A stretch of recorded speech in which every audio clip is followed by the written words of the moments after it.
Staying for the kids is a lie. If you're dealing with abuse of any kind, even if it's verbal abuse towards you is also abuse towards your kids.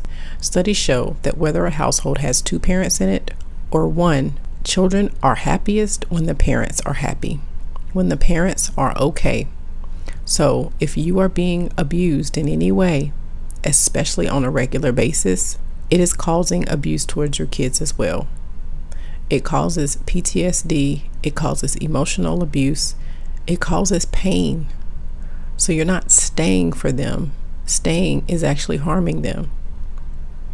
I know you believe that there are all kinds of things that they would be missing if you leave, but what are they missing with you staying? Can you show them what a healthy marriage looks like where you are? Can you illustrate to them the plan and purpose for their lives? Can you show them that you're going to be okay? Can you do any of that in the marriage that you're in? And I know you feel like staying allows them to come from a two-parent home, but you look at your life. You see your day-to-day. You see how often you're with the kids alone. Do they have two parents now? Is leaving going to really change that? Are they being put first as a priority now?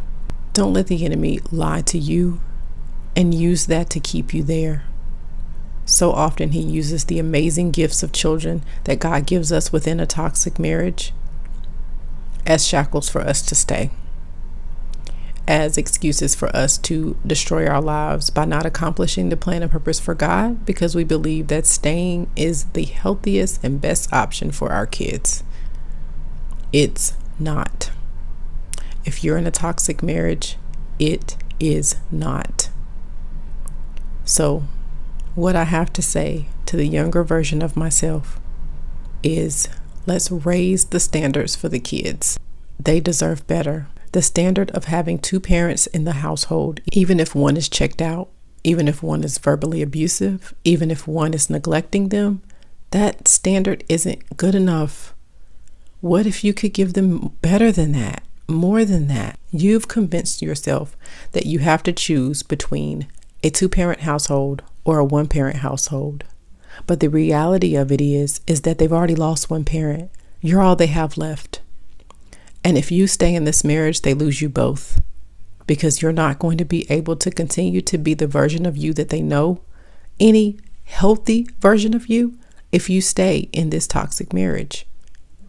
So when you tell yourself, I'm staying for the kids, is that the best you can do? Can you do better for them?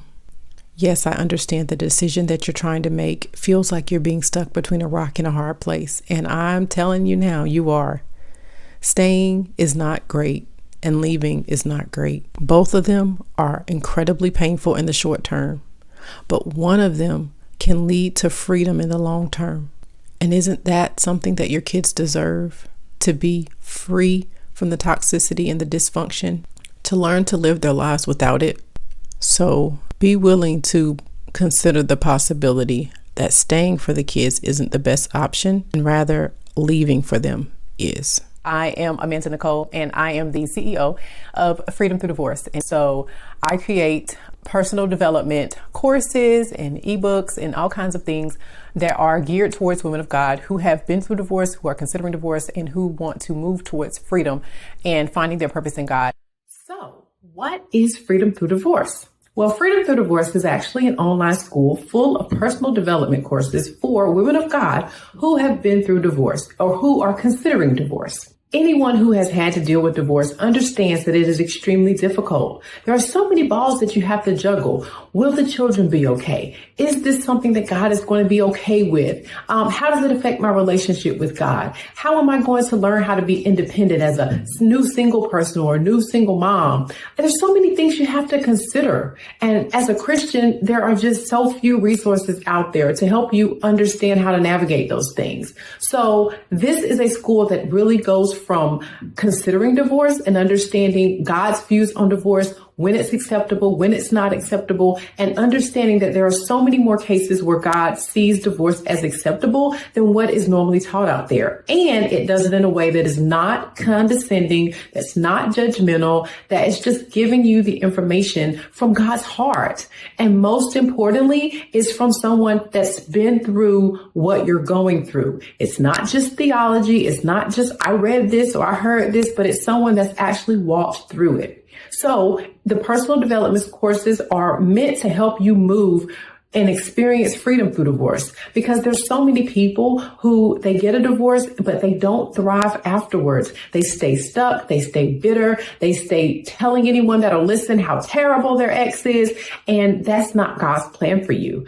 God wants you to be able to move towards the purpose and plan that he has for your life and to thrive so that the chapter of your life post-divorce is better. That's what the word says. It says your latter days shall be greater than the former days. So that's what freedom through divorce is all about. It's personal development courses that you can take the information from a biblical perspective and experiencing God's freedom, his prosperity, his love, his joy, his peace, all of the fruits of the Spirit and the blessings that he sent his son to die for you to be able to have.